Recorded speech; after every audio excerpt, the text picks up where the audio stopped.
నమస్కారం. ముందుగా VGR news ప్రేక్షకులకి స్వాగతం. సత్యనారాయణ గారు యూత్ ప్రోగ్రాం గావిస్తున్నారు. పాఠశాల ప్రిన్సిపల్ రామేశ్వరి మేడం గారు యూత్ ప్రోగ్రాం చేస్తున్నారు.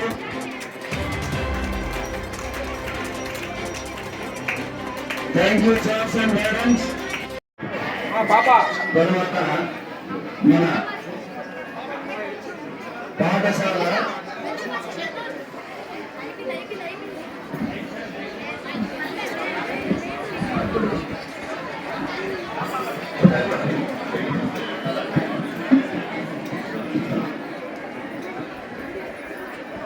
జ్యోతి ప్రజ్వలన కార్యక్రమం ముగిసినది. మరి ఇప్పుడు భక్తి గీతాలాపన ఉంది. Pranavi, Vaishnavi, Vaisakhi 9th class students please come. భక్తి గీతం ఆలాపన. సో ఈనాటి ఈ కార్యక్రమాన్ని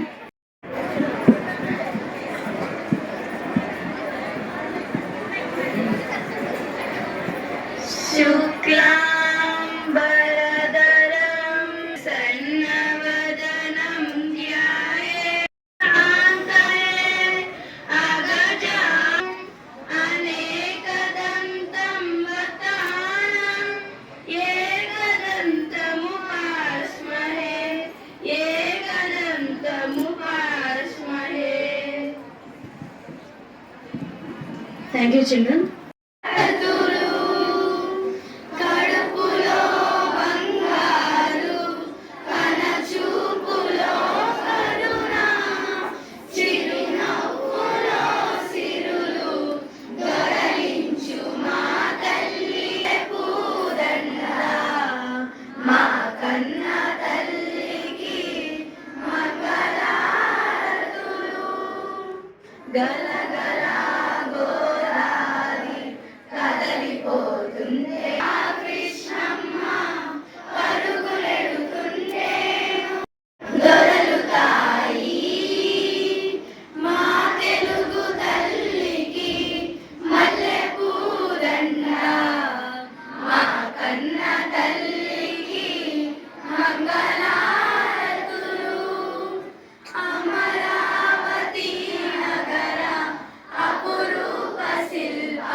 సార్ అలాగే కాంపౌండ్ వాళ్ళు సార్ టౌన్ లో ఉండడం వల్ల బయట వాళ్ళు లోపలికి దూకడానికి అవకాశాలు ఎక్కువ ఉన్నాయి సార్. ఎక్కువ ఇటువైపు సార్ దాన్ని కాంపౌండ్ వాళ్ళు రైజింగ్ అనేది కావాలి సార్, లేదా ఫెన్సింగ్ కరెంటుతో వైర్లతోటి ఫెన్సింగ్ వేయించిన సరిపోతుంది సార్. అలాగే ఇంటర్నల్ రోడ్స్ మాకు అవసరం ఉన్నాయి సార్. స్ట్రీట్ రోడ్స్ సార్ మేము తిరిగే ప్రాంతంలోనే ఉన్నాయి. ప్లే గ్రౌండ్ లో ఉదయం 5 గంటలకి పిల్లలు పరిగెత్తాల్సిన అవసరం ఉంది సార్. కాబట్టి ప్లే గ్రౌండ్ చుట్టూ కూడా మాకు స్ట్రీట్ లైట్ అవసరం ఉంది సార్. ఆర్ఓ ప్లాంట్ జనరల్ గా ఇప్పుడు ఉన్నది సరిగ్గా వర్క్ చేస్తే ఉదయం 1 గంట, సాయంత్రం 1 గంట వేస్తే దాదాపుగా 1000 మందికి వాటర్ వస్తుంది సార్. అటువంటిది రోజంతా వేసినా కూడా ఒక్కొక్కసారి తక్కువ అవుతున్నాయి సార్. మరమ్మతులకి గురి అయ్యింది సార్. అలాగే ప్రతి గురుకుల పాఠశాలలో క్లాస్ రూమ్స్ తో పాటుగా ఫిజిక్స్ ల్యాబ్, కెమిస్ట్రీ ల్యాబ్, అలాగే మ్యాథమెటిక్స్ ల్యాబ్, ఇట్లా ల్యాబ్స్ అన్ని ఉన్నాయి సార్. మాకు అవి ఒక్క ల్యాబ్ మాత్రమే ఉంది సార్. దాంట్లోనే అన్ని కూడా మిక్స్ చేస్తున్నాము. కాబట్టి ఎక్స్ట్రా తరగతి గదుల నిర్మాణం కూడా అవసరం ఉన్నది సార్. ల్యాబ్స్ అవసరం ఉన్నది సార్. అలాగే పిల్లల్ని గురుకుల పాఠశాల అన్నప్పుడు స్టాఫ్ అంతా కూడా క్యాంపస్ లోనే ఉండాలి. ఇది మాది ఒక కుటుంబంగా ఉంటుంది. మేము ఎప్పుడు కనిపిస్తుంటే వాళ్ళు నాకు కనిపిస్తూ ఉంటారు. ప్రస్తుతం 2 స్టాఫ్ క్వార్టర్స్ ఉండి అవి పడిపోయే స్థితిలో ఉండడం వల్ల మేమంతా కూడా లోపల లేము. బట్ మా స్టాఫ్ అయితే డ్యూటీ పరంగా ఎప్పుడు ఒకరు లేదా 2 క్యాంపస్ లో ఉంటారు సార్. బట్ మేము ఈ చుట్టుపక్కల ఉంటున్నాము కాబట్టి స్టాఫ్ క్వార్టర్స్ యొక్క అవసరం కూడా ఉంది. హౌసెస్ పరంగా 5th, 6th వాళ్ళకి కొంత ఉన్న దానిని కొంచెం మార్పులు చేయించాల్సిన అవసరం ఉంది. దీనికి సెక్రటరీ గారు ఆల్రెడీ హామీ ఇచ్చారు సార్. గతంలో ఎప్పుడు కూడా జరిగింది లేదు. ఏ ప్రభుత్వం వచ్చినప్పుడు కూడా, గతంలో తెలుగుదేశం ప్రభుత్వం వచ్చినప్పుడు కూడా ఇటువంటి కార్యక్రమం ఏర్పాటు చేసింది లేదు. తర్వాత గత గవర్నమెంట్ అసలు పట్టించుకున్న దాఖలాలు లేవు.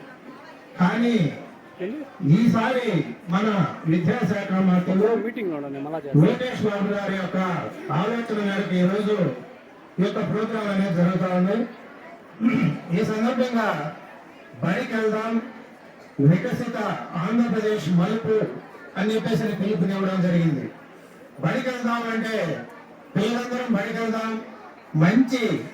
మంచిగా చదువుకొని పెద్ద పెద్ద ఉద్యోగాలు తెచ్చుకొని మన రాష్ట్రంలో ఏ ఐఏఎస్ కావచ్చు, ఐపీఎస్ కావచ్చు, ఇటువంటి ఉన్నత ఉద్యోగాలు మీరందరూ కూడా సంపాదించి ఈ యొక్క రాష్ట్రం వికసిత ఆంధ్రప్రదేశ్ వైపుకు మలుపు తిప్పే విధంగా మిమ్మల్ని అందరినీ తయారు చేయవలసిందిగా మన విద్యాశాఖ మంత్రి లోకేష్ బాబు గారు మన ఉపాధ్యాయులందరికీ కూడా దిశానిర్దేశం చేయడం జరుగుతూ ఉంది. అదేవిధంగా ఇప్పుడున్నటువంటి పిల్లలు కావచ్చు, ప్రతి ఒక్కరు కూడా ఈ యొక్క ఎగ్జామ్స్ టైంలో చాలా మంది కూడా ఒత్తిడికి గురవుతారని చెప్పేసి ప్రతి ఒక్కరు కూడా తెలుసు. ఈ సందర్భంగా మీకు అందరికీ కూడా ఒత్తిడి ఏ విధంగా తగ్గించుకోవాలి అనేది ఒక 2 మాటల్లో చెప్తాను. మీరు ఉపాధ్యాయులు ఏదైతే చెప్తారో అవన్నీ కూడా ఎప్పటికప్పుడు నోట్స్ రాసుకుంటారు, మళ్ళీ హోంవర్క్ చేసుకుంటారు, మళ్ళీ ఈవినింగ్ క్లాసుల్లో మళ్ళీ మీ డౌట్స్ ఉండే వాళ్ళు మళ్ళీ టీచర్స్ అడిగి మీరు అవన్నీ తెలుసుకుంటారు. ఇవన్నీ తెలుసుకున్న తర్వాత కూడా ఈ పుస్తకం మొత్తం మీ చేతుల్లో ఉంది, ఇంకా అందులో చదివేది ఏం లేదు అనేటువంటి ఆత్మవిశ్వాసం మీకు కూడా వస్తే మీకు ఖచ్చితంగా ఒత్తిడి అనేది ఉండదు. మీరు ఎగ్జామ్స్కి వెళ్ళినప్పుడు ఖచ్చితంగా మంచి మార్కులు అనేవి వస్తాయని చెప్పేసి ఈ సందర్భంగా తెలియజేసుకుంటూ, అదేవిధంగా బాబు గారు ఒక ప్రణాళికాబద్ధమైనటువంటి జీవితాన్ని ఏర్పాటు చేసుకోవడం జరిగింది. అదేవిధంగా మీకు కూడా ఏర్పాటు చేయాలి అనేది మన ఉపాధ్యాయులు ఇప్పుడే చెప్పారు. ఆ ప్రణాళికాబద్ధం అనేది మన ముఖ్యమంత్రి గారు ఎప్పుడు కూడా ఆయన్ని మనం ఒక విధంగా పిలుస్తా ఉంటాం, విజనరీ లీడర్ అని. అంటే ప్రణాళికాబద్ధమైనటువంటి పరిపాలన సాగిస్తూ, అంటే ఎప్పుడో 20 సంవత్సరాల తర్వాత నా ఆంధ్ర రాష్ట్రం ఈ విధంగా ఉండాలి అని ఒక విజన్తో పరిపాలన సాగిస్తున్నటువంటి బాబు గారే మీకు కూడా ఒక విజన్ అనేది ఏర్పాటు చేసి ప్రతి ఒక్కరు కూడా 10వ తరగతిలో వచ్చిన తర్వాత మార్కులు సంపాదించాలి అనే ఆలోచన పెట్టుకోకుండా ప్రీ ప్లాన్ గా విజన్ పెట్టుకొని ప్రణాళిక పెట్టుకొని 6th క్లాస్ నుంచే మేము ఎలా చదవాలి, ఈ ర్యాంక్ తెచ్చుకోవాలి అని ప్రణాళికాబద్ధంగా ఎప్పుడైతే మీరు చదువుకుంటా పోతారో మీరు కూడా మన ముఖ్యమంత్రి బాబు గారి యొక్క విజన్ ని ఫాలో అవుతున్నారని చెప్పేసి అందరూ కూడా అటువంటి నాయకత్వ లక్షణాలు కూడా మీకు అందరూ కూడా అలవాటు అవుతాయని చెప్పేసి మీ సందర్భంగా తెలియజేసుకుంటూ, అదేవిధంగా మన విద్యాశాఖ మంత్రులు మనకు ఎక్కడా లేనటువంటి ఇక్కడ ఫెసిలిటీస్, కనీసం కార్పొరేట్ స్థాయిలో కూడా ఇక్కడ ఉన్నటువంటి ఫెసిలిటీస్ లేవు. మేడం గారు చెప్తుంటే ఆశ్చర్యంగా ఉంది. మేము అప్పుడెప్పుడో చెట్టీలు వేసుకొని పోయి తిరుక్కొని ఇంటికి వచ్చేస్తే మేమేం చదువుతున్నాం మాకే తెలియదు, టీచర్లు ఏం చెప్తున్నారో మాకే తెలియదు. కానీ ఈ రోజు మీకు మెడిసిన్ కూడా ఇచ్చే పరిస్థితి ఎక్కడ కూడా కార్పొరేట్ స్థాయిలో ఎక్కడ కూడా మీకు ఎక్కడ మెడిసిన్ ఇచ్చే పరిస్థితి కూడా లేదు.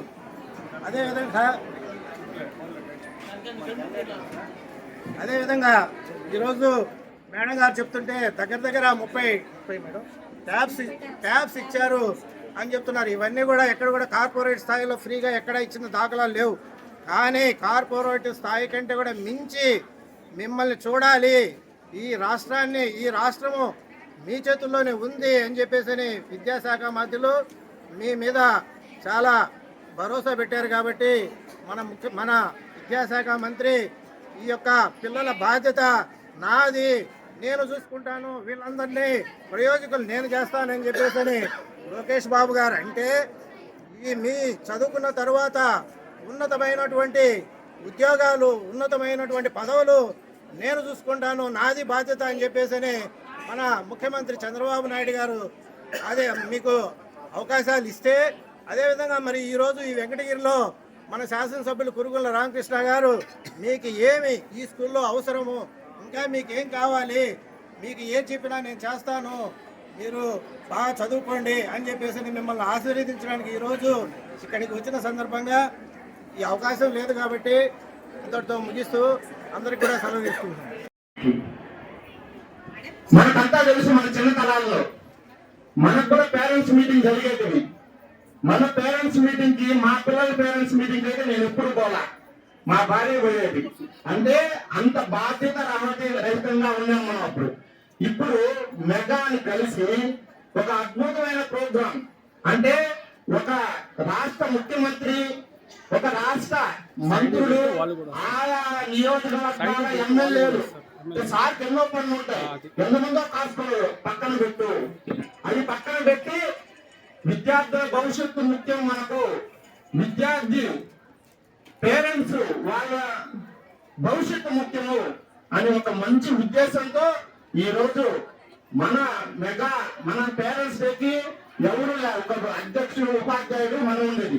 ఇప్పుడు ఒక నియోజకవర్గ ఎమ్మెల్యే కూర్చోబెట్టి, ఒక పక్క పేరెంట్ కూర్చోబెట్టి, ఒక పక్క స్టూడెంట్ పెట్టి, ఒక పక్క అధికారులు కూర్చోబెట్టి అద్భుతంగా డిజైన్ చేసిన programme mega PTM 3O programme.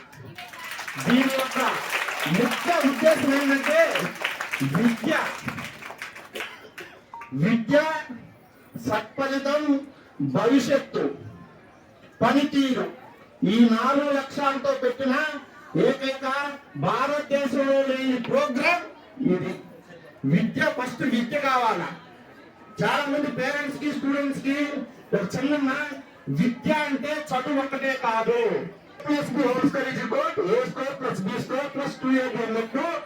విద్య అంటే చదువు, సంస్కారం, విద్య అవుతుంది. మీరందరూ ఆలోచించాలి పిల్లలు. విద్య అంటే 3: చదువు, సంస్కారం, సంస్కృతి. ఈ 3 కలిపే విద్య. ఈ విద్యకి అంత ప్రాధాన్యత ఉంది. ఏదో ఇక్కడికి వచ్చాం, చదువుకున్నాం, ఇంటికి వెళ్ళాం, పేరెంట్స్ దగ్గర శభాష్ అనిపించుకున్నాం, మార్కులు ఎక్కువ సాధించాం అనేది కాదు. ఈ రోజు 10th క్లాస్ లో చాలా ప్రైవేట్ స్కూల్స్ ఉన్నాయి. వాళ్ళు 95% వచ్చాయా, 99% వచ్చిందా, 100% వచ్చిందా, 100% పిల్లలు ఎంతమంది అనేది చూస్తున్నారు. కానీ వాళ్ళ భవిష్యత్తు చూడటంలా వాళ్ళకి విద్య ఒక్కటే నేర్పిస్తున్నారు. వాళ్ళకి ఏదో ఒక ప్లాట్ఫామ్ ఇచ్చేసేది. అంటే ఈ 10th క్లాస్ విద్య ఎప్పుడు మీకు పనికిరాదు, ఈ విద్య మీకు ఉపయోగం లేదు అని ఏదో ఒక జావాను, డేటా సైన్స్, ఏదో నాకు ఒక 50,000 లక్షల రూపాయలు సంపాదించుకునే విధంగా విద్య డెవలప్ అవుతుంది. కానీ ప్రైవేట్ స్కూల్లో ఈ విధంగా మన ఎమ్మెల్యే గారు వచ్చినప్పటి నుంచి విద్యార్థుల సృజనాత్మకత బయట పెట్టారు. అవన్నీ విద్యార్థులు అన్ని తయారు చేసి చూపించారు. విద్యార్థులు ఇక్కడ వచ్చి డాన్స్ ప్రోగ్రామ్ చూపించారు, ఇక్కడ కరాటే నేర్చుకుని చూపించారు. అంటే వాళ్ళతో సృజనాత్మకత డెవలప్మెంట్ చేయటం అనేది దీని యొక్క ముఖ్య ఉద్దేశం. అంటే విద్యార్థులు ఏ సమస్య వచ్చినా భయపడకూడదు. మేము భయపడము, మేము ధైర్యంగా ఉంటాము. కొంతమంది పిల్లకాయలు 1 మార్కులు ఫెయిల్ అయిపోతానే అధైర్యపడిపోతారు. ఇది నాకు చదువు రాదేమో అనుకుంటారు. అంటే అధైర్యపడద్దు. చదువు ఎవరు సొత్తు కాదు, చదువు విజ్ఞానం. విజ్ఞానం డెవలప్ చేస్తే ప్రతి ఒక్కరికి చదువు వస్తుంది. కాబట్టి పేరెంట్స్ కూడా దీన్ని జాగ్రత్తగా గమనించి, పిల్లలు ఇంటికి వచ్చినప్పుడు చాలా మంది పేరెంట్స్ సీరియల్ మీద పడిపోతారు. ఆ సీరియల్ చూసుకోవటం, సీరియల్ అయిపోవటం. మరి మీకు ఒక పేరెంట్స్ కి ఒక చిన్న విషయం చెప్తున్నా. 6 గంటలకి 7 గంటలకి విద్యార్థులు ఇంటికి వచ్చే సమయానికి టీవీ సీరియల్లో కూడా మార్పు చేయించారు మీకోసం. అప్పుడు వస్తుంది రామాయణం, అప్పుడు వస్తుంది మహాభారతం, తర్వాత 6 గంటలకు వస్తుంది సాయిబాబా చరిత్ర. అవి పిల్లలు చూపించండి. అంతేగాని అత్తారింటికి దారేది, అత్త మీద కోడలు డామినేషన్, శ్రీలక్ష్మి కళ్యాణం అవి చూపించబాకండి మా సీరియల్. ఇవి చూపించండి. ఎందుకంటే ఈ రోజు పిల్లలకి మహాభారతం, అదేవిధంగా రామాయణం ఎంతో అవసరం. అంటే వాళ్ళకి ఒక ధైర్యం నింపేటివి, ఒక నీతిని బోధించేటివి. ఇవన్నీ కూడా మీరు మీ పిల్లలకు చెప్పాలా. ఎందుకంటే ఈ రోజు మహానుభావులు, చదువుకున్న వాళ్ళందరూ కూడా ఇవన్నీ తెలుసుకొని ఎదిగిన వాళ్ళు. దీనికి ఒక చిన్న ఉదాహరణ చెప్తానమ్మా. మహాభారతం ఉంది. మహాభారతంలో 18 పర్వాల లాస్ట్ యుద్ధ పర్వం. ద్రోణాచార్యుని పిలిపిస్తాడు. ఎవరు? ధృతరాష్ట్రుడు. నాయన, నాకు, నా కొడుకులకి, అదేవిధంగా పాండవులకి, కౌరవులకి నువ్వే గురువు. ఒక్క విధంగానే విద్య నేర్పించావు. కానీ నా కొడుకులు యుద్ధంలో ఓడిపోతున్నారు. 99 మంది చనిపోయినారు.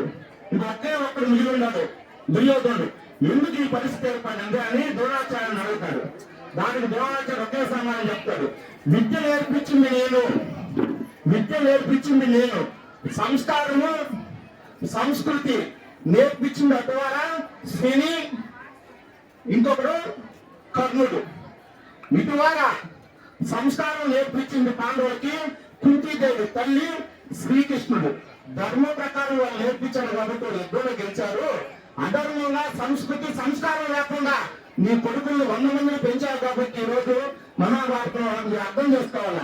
అదేవిధంగా మీ కొడుకులు పాండవుల మీద కౌరవులు ఓడిపోయినారు అని ఒక నీతి సూత్రం చెప్తారు. కాబట్టి మన పిల్లలకి చదువు ఎంత ముఖ్యమో సంస్కారం కూడా అంతే ముఖ్యము, అదేవిధంగా సంస్కృతి కూడా అంతే ముఖ్యము. ఈ రెండు మనం పాటించాల. కాబట్టి ఈ రోజు పిల్లలకు మార్పులు తగ్గుతున్నాయి, పిల్లలు క్రమశిక్షణలో లేరు అని అంటే ఏ రాజకీయ వ్యవస్థ మీదో పరిపాలన చేసే వ్యవస్థ మీదో పోలీస్ వ్యవస్థ మీదో పెట్టకండి, పేరెంట్స్ మీదే పెట్టుకోండి. పేరెంట్స్ అక్రంగా ఉంటే మీ స్టూడెంట్ కరెక్ట్ గా ఉంటాడు. ఎవరైతే పేరెంట్స్ తల్లిదండ్రులు పిల్లలు దగ్గరుండి చదివించి ఆ పిల్లలు ఏమేం చేస్తున్నారని అబ్జర్వ్ చేస్తే మీ పిల్లలు ప్రతి ఒక్కరూ బ్రహ్మాండమైన భవిష్యత్తు సాధిస్తారు. ఎందుకంటే ఒకప్పట్లో మన వేద భూమి ఉన్నది, ఇప్పుడు వేదాల భూమి అయిపోతుంది. కాబట్టి దేనికి చదువుని తో పాటు సంస్కారం నేర్పించాలా. మొదట పిల్లలకి మొట్టమొదట బడి ఏంటంటే అమ్మ ఒడి మొదటి బడి. ఇది గమనించండి. అందరూ నడక నేర్పించేది అమ్మ, నడక నేర్పించేది ఉపాధ్యాయుడు. కాబట్టి నడక మీరు నేర్పిస్తారు, మీ బడి మీది, మీ ఒడి మీది. కానీ ఉపాధ్యాయులు తీసుకునే బాధ్యత నడక. వాళ్ళు ఏ విధంగా చదువుకోవాలా, ఏ విధంగా ప్రవర్తించాలా, దాంట్లో కూడా మీ కోఆపరేషన్ కావాలా. కాబట్టి ప్రతి ఒక్క తల్లిదండ్రులు మీరు జాగ్రత్తగా మీ పిల్లల్ని పెంచుకోవాలా. ఈ రోజు ఒక చిన్న సన్నివేశం చెప్తున్నాను. ఒక మూర్ఖుడు పేరొద్దు ఏముంది మెగా మీటింగ్ అంట, ఏముంది ఎమ్మెల్యే గారికి భోజనం చూసేస్తారు, ఎమ్మెల్యే గారు భోజనం చూస్తారు, ఈరోజు బ్రహ్మాండం అవుతారు, ఎమ్మెల్యే గారు ఉంటారని అంతే కదా, మా గవర్నమెంట్ లో మేము పెట్టామని అంటారు. కాదండి, ఇది ఏమి భోజనం రుచి చూసిపోయే మీటింగ్ కాదు. ప్రతి పిల్లల గుండె టచ్ చేసి ప్రతి తల్లి యొక్క స్పందన గుర్తించి ఈ రోజు తెలుగుదేశం పార్టీ ఏర్పాటు చేసే మీటింగ్ ఇది. దీని అంత గొప్పతనం ఉంది. వీళ్ళు మీరు చెల్లిపోయినా పర్వాలేదు, కానీ బయట ఉండే వాళ్ళు హేళన మాత్రం చెప్పకండి. అంటే ఈ రోజు విద్యా వ్యవస్థ బాగుంటే రాష్ట్రం బాగుంటది. మీకు ఒక చిన్న ఉదాహరణ. ఈ రోజు చంద్రబాబు నాయుడు ముఖ్యమంత్రి అయ్యాడు. ఆయన కొడుకు లోకేష్ బాబు, పవన్ కళ్యాణ్ ఇద్దరు మంచి శాఖలు తీసుకోవచ్చు, పక్కన పెట్టారు. పవన్ కళ్యాణ్ గారు గ్రామీణ శాఖ తీసుకున్నారు. అంటే గ్రామాల అభివృద్ధి చేయాలా, వాటిని నా బాధ్యత. అదేవిధంగా లోకేష్ బాబు గారు ఎడ్యుకేషన్ మినిస్టర్, అంటే విద్య గ్రామీణం రెండు అభివృద్ధి చెందితే దాని పాటుగా ఆర్థిక శాఖ, రెవెన్యూ శాఖ, పోలీస్ శాఖ అన్ని డెవలప్ అవుతాయి. కాబట్టి ఈ రెండు శాఖలు తీసుకొని మీకు మన రాష్ట్రానికి మంచి భవిష్యత్తు ఇస్తున్న ఈ ప్రభుత్వానికి. అదేవిధంగా ఇంకొక చిన్న విషయం, గత 5 సంవత్సరాల్లో పాలన చేశారు. పిల్లలకిచ్చే బిస్కెట్ల మీద, చిక్కీల మీద, బూట్ల మీద, బుక్స్ మీద జగన్ గారు ఫోటో వేసుకున్నారు. అంటే జగన్మోహన్ రెడ్డి మీకు అందరికీ స్ఫూర్తి. అంటే మీరు కూడా దొంగలుగా తయారు కావాలా, మీరు కూడా దేశ ద్రోహులుగా తయారు కావాలా, మీరు కూడా 33 కేసుల్లో ముద్దాయిలు కావాలా అనే ఒక స్ఫూర్తినిచ్చారమ్మా 5 సంవత్సరాలు. ఈ రోజు తెలుగుదేశం గవర్నమెంట్ లో రాజకీయాలు మాట్లాడకూడదు కదా, కానీ గొప్పతనం చెప్పాలా. తెలుగుదేశం గవర్నమెంట్ లో ఈ రోజు చిక్కీలు వాటిని అన్ని ఇస్తున్నారు, ఏ బొమ్మ రాజకీయం అతీతంగా ఇస్తున్నారు. అదేవిధంగా మీకు ఇచ్చే నోట్బుక్స్ అయితేనేమి, బ్యాగ్లు అయితేనేమి, చెప్పులు అయితేనేమి మన దక్షిణాది రాష్ట్రం నుంచి రాష్ట్రపతి డాక్టర్ సర్వేపల్లి రాధాకృష్ణన్ ఒక స్ఫూర్తిగా తీసుకోండి అని మీకు ఆయన బంధేసిస్తానని ఈ ప్రభుత్వం. అది ఈ ప్రభుత్వానికి గత ప్రభుత్వానికి విద్యా వ్యవస్థ మీద ఉండే తేడా. ఇప్పుడు నేనేం చెప్పేస్తాను, టైం అయిపోయింది, ఎందుకంటే ఓటు మొత్తం వెళ్ళిపోయింది. కాబట్టి నాకు ఈ అవకాశం ఇచ్చిన ప్రిన్సిపల్ గారికి, మా ఎమ్మెల్యే గారికి, తోటి తెలుగుదేశం నాయకులకు అందరికీ ధన్యవాదాలు తెలుపుకుంటూ సెలవు తీసుకుంటున్నాను. ఎంతో దూరం నుంచి వచ్చి ఉన్నారు. నేనే కాదు, నా తదుపరి మాట్లాడేవారు కూడా వీలైనంత తక్కువ సమయాన్ని మాట్లాడి ముగిస్తారని కోరుకుంటూ, మరి ప్రభుత్వంలో ఈరోజు విద్యా వ్యవస్థలో ఏం జరుగుతుంది, ప్రభుత్వం ఎటువంటి కార్యక్రమాలు చేపట్టింది అనేటటువంటి చెప్పాల్సిన బాధ్యత మాకు మండల ఎడ్యుకేషన్ ఆఫీసర్ గా ఉంది. కాబట్టి మీ ముందు కొన్ని విషయాలు తెలియజేస్తున్నాము. మరి ప్రభుత్వం ఈరోజు మన పులికొండ రాజేశ్వరరావు గారు చెప్పినట్టు SRKBM సర్వేపల్లి రాధాకృష్ణన్ విద్యార్థి మిత్ర అంటే విద్యార్థులకి 1వ తరగతి నుండి 10th క్లాస్ వరకు ఇంటర్మీడియట్ లో నోట్ బుక్స్, మరి 1 నుండి 10వ తరగతి వరకు విద్యార్థికి ఏమి కావాలో బ్యాగ్, బుక్స్, నోట్ బుక్స్ ఇలా అన్ని కూడా ఒక కిట్ లో పెట్టి దానిని విద్యార్థులకు ఇవ్వడం జరుగుతుంది. మరి మన వెంకటగిరి మండలంలో ప్రభుత్వ పాఠశాలల్లో 6,287 మంది విద్యార్థులకు 6,287 విద్యార్థి మిత్ర కిట్లను పంపిణీ చేయడం జరిగింది. మరి అదేవిధంగా మనకు మధ్యాహ్న భోజనం ఉంది. ఈ భోజనానికి డొక్కా సీతమ్మ మధ్యాహ్న భోజనం అని చెప్పి పేరు పెట్టడం జరిగింది మన రాష్ట్ర ప్రభుత్వం. మరి ఆ పేరు పెట్టడానికి ప్రధాన కారణం డొక్కా సీతమ్మ అనే ఆమె గోదావరి జిల్లాలో ఏ సమయంలో పోయినా ఎవరు పోయినా ఆమె భోజనాన్ని 1 నుంచి 100 మందికైనా 200 మందికైనా భోజనం పెట్టేటటువంటి వారు. మరి ఆమెను ఆదర్శంగా తీసుకొని ఈ పథకానికి డొక్కా సీతమ్మ మధ్యాహ్న భోజన పథకం అని చెప్పిన రాష్ట్ర ప్రభుత్వం పెట్టడం జరిగింది. అంటే రాష్ట్ర ప్రభుత్వం ఏ కార్యక్రమం నిర్వహిస్తున్నా అందుకు వారి యొక్క వ్యక్తిగత ముద్ర వేసుకోకుండా ప్రజలలో ఎవరు మంచి చేశారో, ప్రజల్లో ఏది మంచి జరుగుతుందో, ఈ వ్యవస్థకి లేదా ఈ ప్రధాన కార్యక్రమానికి ఎవరి పేరు బాగా పెడితే బాగుంటుందో అలాంటి వ్యక్తుల యొక్క పేరుతో ఈనాటి ఈ విద్యా వ్యవస్థలో జరుగుతున్నటువంటి కార్యక్రమాలన్నీ కూడా ప్రభుత్వం సూచించడం జరిగింది. మరి అదేవిధంగా డిజిటల్ నాలెడ్జ్కి సంబంధించి ఇప్పుడంతా కూడా ప్రపంచం సాంకేతికత మీద ఆధారపడి ఉంది. ప్రధానంగా మనమంతా కూడా ఇక్కడ చదువుకున్నాం. చాలా మంది అమెరికా, ఆస్ట్రేలియా, లండన్ వగైరా దేశాల్లో సాఫ్ట్వేర్ ఇంజనీర్స్ గా పనిచేస్తున్నారు. అదంతా కూడా డిజిటల్ నాలెడ్జ్. మన యొక్క పట్టణం నడగొడ్డున ఇంత అద్భుతమైనటువంటి ఈ క్రీడా ప్రాంగణం చూస్తే ఒళ్ళు పులకరించిపోతాయి. మీ అందరికీ ఎంతో పుణ్యం చేసుకుంటే తప్ప ఇలాంటి స్కూల్లో మీకు అవకాశం రాదు. కాబట్టి ఈ మంచి అవకాశాన్ని వినియోగించుకోండి. అలాగే ఇక్కడ ఉన్నటువంటి టీచర్స్ అంతా కూడా హైలీ క్వాలిఫైడ్, ఎంతో కష్టపడి ఎన్నో వేలల్లో లక్షల్లో అంత మందిలో పోటీ పడి నింపుకొని వచ్చారు. వాళ్ళకి అద్భుతమైనటువంటి నాలెడ్జ్ ఉంటుంది. ఆ నాలెడ్జ్ మొత్తాన్ని కూడా మీ అందరికీ పంచుతా ఉన్నారు. వారికి కూడా ప్రత్యేకంగా ధన్యవాదాలు తెలియజేసుకుంటా ఉన్నాను. అలాగే ఇక్కడ రకరకాలైనటువంటి మనకి వన్ వీక్ లో ఫుడ్ చూడండి, అద్భుతం. మన ఇంట్లో కూడా ఉండదు, నాకు తెలిసి మన ఇంట్లో ఉండదు నిజంగా. వారంలో ప్రతిరోజు గుడ్డు పెడతారంట, 2 సార్లు వారానికి చికెన్ పెడతారంట. అలాగే భోజనంలో పొద్దున టిఫిన్ ఉంటుంది, మధ్యాహ్నం భోజనంలో ఒక కర్రీ ఉంటుంది, అలాగే ఫ్రై ఉంటుంది, అలాగే రసము, తర్వాత పెరుగు. ఇంత మంచి అద్భుతమైనటువంటి మన ఇంటి కాడ నేను కూడా రోజు మా ఇంట్లో ఒకటే కూర. నిజం చెప్పాలంటే ఇక్కడ మీకు అన్ని రకాలైనటువంటి కర్రీస్, అంటే ప్రతిరోజు మనకి పెళ్లిలో జరిగేటువంటి భోజనం లాగా మనకి ఇక్కడ అంత అద్భుతంగా ఉంది. మీ పేరెంట్స్ అందరూ కూడా దయచేసి వినాలి, మీరు వినండి. ఎందుకంటే ఇంత చక్కని భోజనము మీ ఇళ్లలో గుండె మీద చేసుకోండి. మా ఇంట్లో అయితే లేదు, మీ ఇళ్లలో కూడా ఉండదనుకుంటున్నా. 1-2 చేసే వరకు అలసిపోతాం మనం. ఇక్కడ ఇంతమందికి మన ఇంట్లో 2 పిల్లల్ని చూడాలంటే, వాళ్ళని కాపాడాలంటే, వాళ్ళతోని పని చేపించాలన్నా ఏదైనా సరే మనం చెప్పాలంటే 2 మనం మెయింటైన్ చేయలేం. ఇక్కడ దాదాపుగా 480 మంది విద్యార్థులు ఉన్నారు. వీళ్ళందరినీ ఒక కాటి మీదకి తీసుకొని రావాలంటే టీచర్స్ కి కత్తి మీద సామే. అలాంటిది ఇక్కడ ఒక చిన్న కంప్లైంట్ కూడా నాకు రాలేదు. మిగతా స్కూల్స్ నుంచి చాలా కంప్లైంట్స్ వచ్చాయి, కానీ ఇక్కడ నుంచి ఒక్క కంప్లైంట్ కూడా రాలేదు. కాబట్టి అంత అద్భుతంగా ఇక్కడ వాళ్ళు టీచర్స్ ఏ విధంగా చేస్తున్నారనేది అర్థమవుతుంది.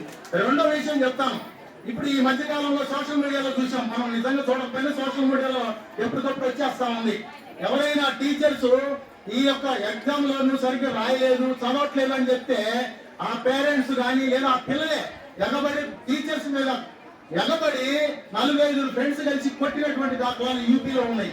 ఈ మధ్య కాలంలో మనం సోషల్ మీడియాలో చూసాం. ఈ మధ్య నువ్వు సెల్ ఫోన్ వాడుతున్నావమ్మా, నీ సెల్ ఫోన్ వాడకూడదని ఒక డిగ్రీ ఆ బీటెక్ లో చదువుతున్నటువంటి ఫస్ట్ ఇయర్ అమ్మాయి దగ్గర సెల్ ఫోన్ లాక్కుంది మేడం.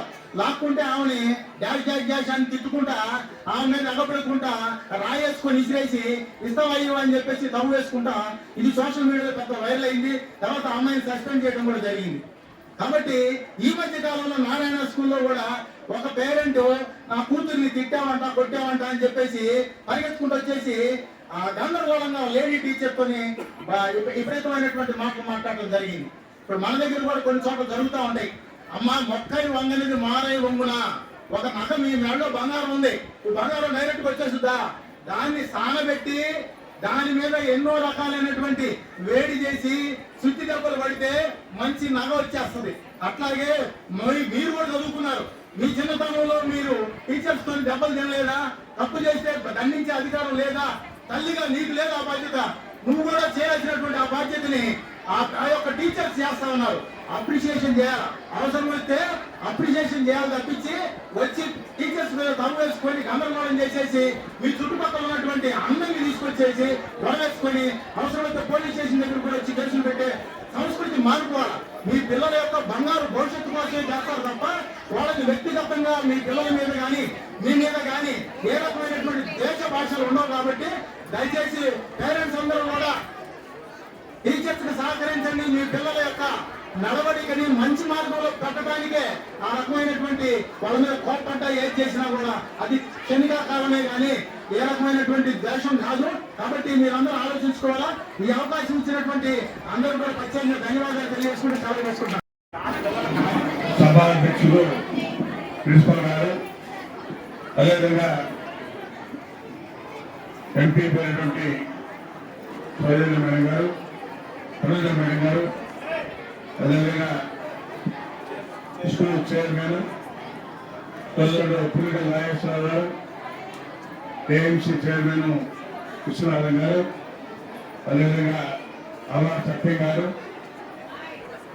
వెంకటేశ్వరం గారు, ప్రిన్సిపల్ ఎంఈఓ బాబయ్య గారు, అదేవిధంగా వెంకటేశ్వరం గారు, పొంగ ఆనంద్ గారు, సెక్రటరీ గారు, ఇంకా వేదిక సోదరులు, ముందున్నటువంటి విద్యార్థి తల్లిదండ్రులకు, అదేవిధంగా విద్యార్థులందరూ కూడా ఆశీస్సులు తెలియజేస్తూ ఈరోజు ప్రభుత్వం లోకేష్ బాబు విద్యార్థులు బాగా ఆరోగ్యంగా ఉండాలి, బాగా చదువుకోవాలనే కాన్సెప్ట్తో ఈరోజు ఆయనే బ్రహ్మాండంగా ప్లాన్ చేసి ఇంకా చాలా మార్పులు కూడా తీసుకురాబోతా ఉన్నారు. అందుకోసమే ఈరోజు ఈ సందర్భంలో రాష్ట్రంలో ప్రజల ఆకాంక్ష అనుగుణంగా అత్యున్నతమైన మెజార్టీతో ఈరోజు మన కూటమి ప్రభుత్వం మంచి మెజార్టీతో అటు మన రాష్ట్ర ముఖ్యమంత్రి చంద్రబాబు నాయుడు కానీ, పవన్ కళ్యాణ్ కానీ, మరి లోకేష్ బాబు గారి వీళ్ళందరూ కూడా కలయికతో బాగా చేయాలి రాష్ట్రాన్ని అనే ఉద్దేశంతో ఈరోజు పనిచేస్తా ఉన్నారు. ఎందుకంటే విద్యార్థులు ఆరోగ్యం ఉండాలి, బాగా చదువుకోవాలి, ఈ రాష్ట్రంలో మార్పు తీసుకురావాలంటే ప్రతి పేద కుటుంబంలో విద్యార్థి చదువుకుంటే ఆ పేద కుటుంబం రేపు ఆర్థిక ఇబ్బందులు లేకుండా అన్ని రకాలుగా ఉండొచ్చనే కాన్సెప్ట్తో ఈరోజు మన ప్రభుత్వం పనిచేస్తా ఉంది. అందుకని రాబోయేటువంటి 2047కి మన రాష్ట్రంలో పేదలు ఉండకూడదు అనే కాన్సెప్ట్తో ఈరోజు మన ప్రభుత్వం పనిచేస్తా ఉంది. గతంలో చూశారు, గత 5 సంవత్సరాలు పరిపాలనలో ఏ స్కూల్లో కూడా పిల్లలకి సరిగ్గా అన్నం పెట్టిన పరిస్థితి కూడా కాదు.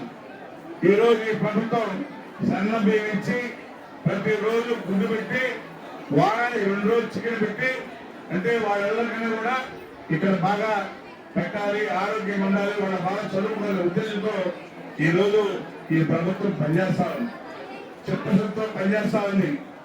అది ఒక చంద్రబాబు నాయుడు, లోకేష్ బాబుకి, పవన్ కళ్యాణ్ ఉంది కాబట్టి వీళ్ళంతా శ్రద్ధగా పనిచేస్తా ఉన్నారు. ఈరోజు అందరూ కూడా ఇదే కార్యక్రమంలో ఒక దగ్గరికి ముఖ్యమంత్రి గారు, ఇంకో దగ్గరికి మరి విద్యాశాఖ మంత్రి లోకేష్ బాబు గారు, ఇంకో దగ్గరికి పవన్ కళ్యాణ్ గారు, అందరూ ఎమ్మెల్యేలు కూడా వాళ్ళు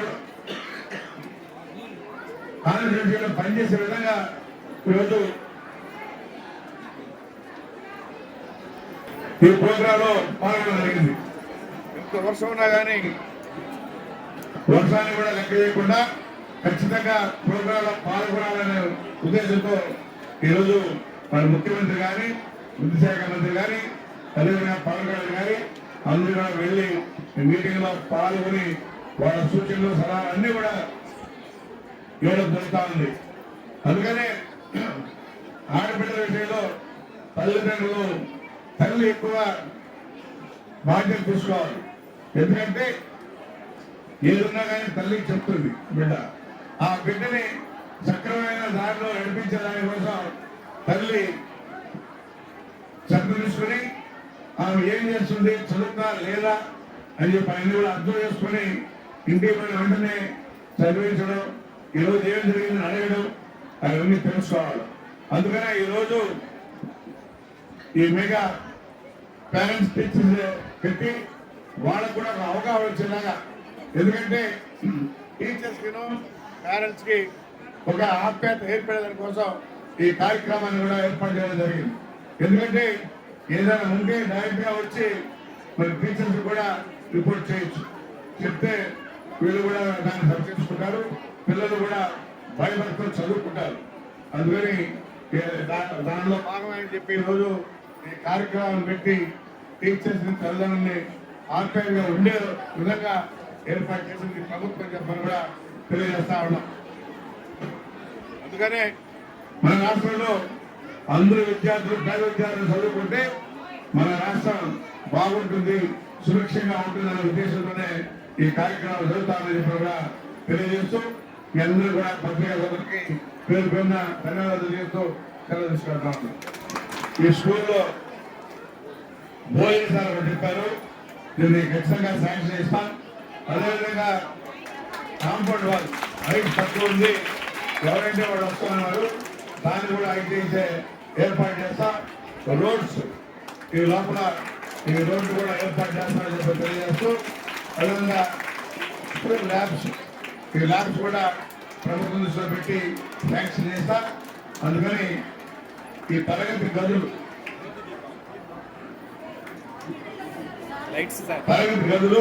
లైట్స్ కమిషనర్ చెప్పా, ఇమ్మీడియట్ గా లైట్స్ ఏర్పాటు చేస్తాడు. ఈ తరగతి గదులు కూడా అవసరమైతే ఇవి కట్టాలని చెప్పాలని కూడా తెలియజేస్తూ అన్ని రకాలుగా ఉంటాం. ఎందుకంటే ఈరోజు ప్రైవేట్ స్కూల్స్ కన్నా కూడా ప్రభుత్వ స్కూల్స్ బ్రహ్మాండంగా ఉన్నాయి. ఎందుకంటే క్వాలిఫైడ్ టీచర్స్ ఉన్నారు, వాళ్ళకి అన్ని విషయాలు తెలుసు. కాబట్టి వాళ్ళు ఎప్పుడు చదివించాలా, ఎప్పుడు ఆడించాలా, మనకి జనరల్ నాలెడ్జ్ కూడా రావాలి, ఒక బుక్ నాలెడ్జే కాదు.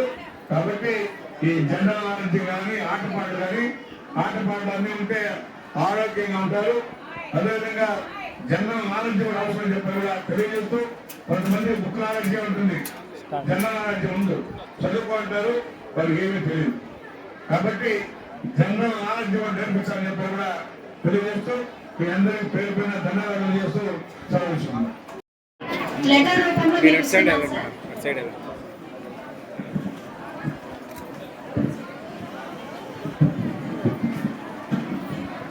ఈ పాఠశాల విద్యార్థుల తల్లిదండ్రులందరూ కూడా పాఠశాలకు సంబంధించినటువంటి సమస్యలపై గౌరవ ఎమ్మెల్యే గారికి వారి యొక్క సమస్యలను తెలియజేస్తూ ఇవ్వడం జరిగింది. గౌరవ ఎమ్మెల్యే గారు సంబంధిత సమస్యల్ని వీలైనంత వరకు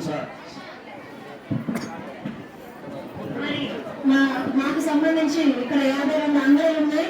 ఆ అంగళ్ళు కూడా సంబంధించిన వాళ్ళు రెంట్ కట్టట్లేదని ఇక్కడ తల్లిదండ్రులు సార్ గారిని సమస్య పరిష్కరించమని లెటర్ పూర్వకంగా కోరినారు. సార్ ఈ అంగన్ వాళ్ళు కూడా డబ్బులు కడితే మా పిల్లలకు మేము ఇంకా వసతులు ఇవ్వగలమని దీన్ని పరిష్కరిస్తారని నేను ఖచ్చితంగా దీని గురించి యాక్షన్ తీసుకుంటాం.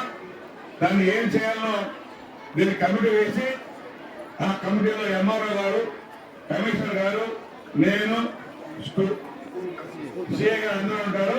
ఆ కమిటీలో నిర్ణయం తీసుకుని ఖచ్చితంగా యాక్షన్ తీసుకుంటామని చెప్పి కూడా తెలియజేస్తా ఉన్నా. చేసిన మన శాసనసభ్యులకి, ఇక్కడికి విచ్చేసిన పేరెంట్స్ కి, అలాగే ఈ పాఠశాల టీచర్స్ కి, విద్యార్థులకి, ఇక్కడికి విచ్చేసినటువంటి నాయకులకి అందరికీ కూడా నా యొక్క నమస్కారాలు.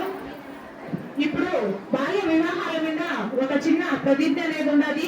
ప్రతి ఒక్క తల్లిదండ్రులు వాళ్ళ పిల్లల్ని మంచిగా చదివించాలా, అలాగే చిన్న వయసులో పెళ్లిళ్ళు చేయకూడదు. పెళ్లిళ్ళు చేస్తే వాళ్ళకి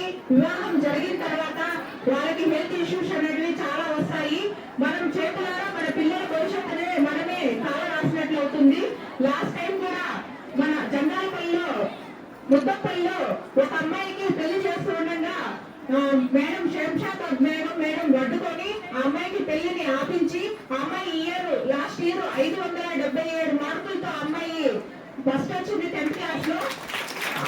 ఇప్పుడు ఆ అమ్మాయిని ఫిజికల్టీలో సీట్ వచ్చింది. ఈ సంవత్సరం జాయిన్ కూడా చేశారు. సో కాబట్టి ప్రతి ఒక్క పేరెంట్స్ ఇది గుర్తు పెట్టుకొని వాళ్ళ పిల్లలకి బాల్య వివాహాలు అనేటివి చేయకూడదు, చేస్తే నేరము. దాని మీద ఒక చిన్న ప్రతిజ్ఞ అనేది ఇప్పుడు చేయడం జరుగుతుంది. బాల్య వివాహాలకు వ్యతిరేకంగా ప్రతిజ్ఞ. బాల్య వివాహాలు ఒక సాంఘిక దురాచారం మరియు నేరం. బాల్య వివాహాలు బాలికల విద్య, రక్షణ, ఆరోగ్యం మరియు అభివృద్ధికి ఆటంకమే కాకుండా వారి కళలను సహకారం చేసుకునే అవకాశాలను దూరం చేస్తుంది. అందువలన నేను ప్రతిజ్ఞ చేస్తున్నాను, బాల్య వివాహాలకు వ్యతిరేకంగా సాధ్యమైన ప్రతి ప్రయత్నం చేస్తాను. నా కుటుంబం, నా పరివారాలు, నా గ్రామం మరియు సమాజంలో బాల్య వివాహాలు జరగకుండా చూస్తాను. బాల్య వివాహం జరగడానికి చేసిన ఏ ప్రయత్నాన్నైనా పంచాయతీ మరియు ప్రభుత్వం అధికారులకు తెలియపరుస్తాను. బాలల విద్య మరియు భద్రత కోసం నా గళాన్ని వినిపిస్తాను మరియు బాల్య వివాహ రహిత ఆంధ్రప్రదేశ్ సహకారానికి మద్దతు ఇస్తాను.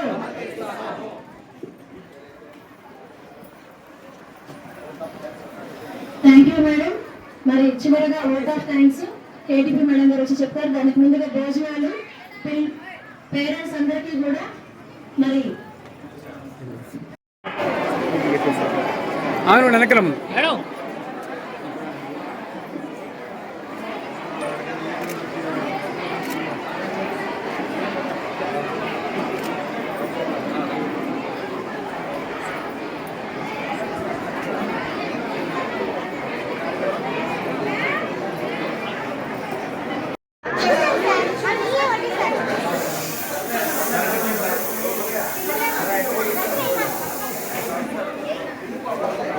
మా ఒక్కరున్నా మీరు ఇటు వచ్చాను మా మేడం, మీరు ఇటు వచ్చాను ఒక్కరు ఉండండి చాలు, 2 ఉండే కాబట్టి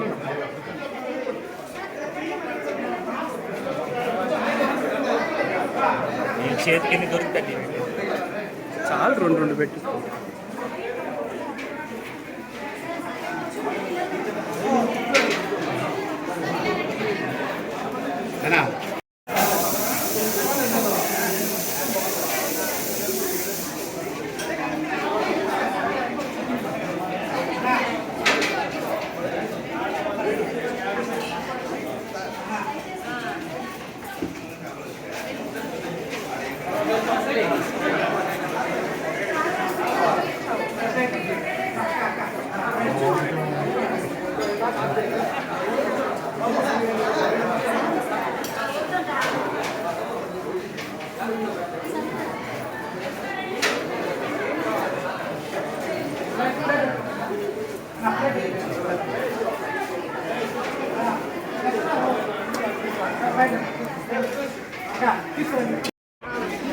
గతంలో కంటే ఇప్పుడు బాగుందా లేదమ్మా? గతంలో కంటే ఇప్పుడు బాగుంది. చంద్రబాబు నాయుడు ఉద్దేశం ఏంటంటే పిల్లకాయలు బాగా పుష్టి అవడాలి, బాగా చదువుకోవాలని కాన్సెప్ట్తో ఇవన్నీ కంటిన్యూ చేస్తారు. బాగా గతంలో ఎన్ని పెట్టేవాడు కాదు, రోజు గుడ్డు చిక్కులు పెట్టేవాడు కాదు. అవును కదా, ఈ చిక్కులు కూడా ఆయన ఫోటో వేసుకొని అది కూడా ప్లాన్ చేశారు. ఇప్పుడు అలాంటి లేకుండా పేదవాళ్ళు బాగా ఉండాలి, చెప్పలేదు ఆరోగ్యం ఉండాలి, బాగా చదువుకునే కాన్సెప్ట్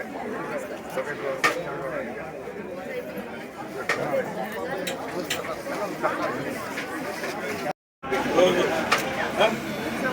కదా శనివారం పెడతారా? 2 రోజులు.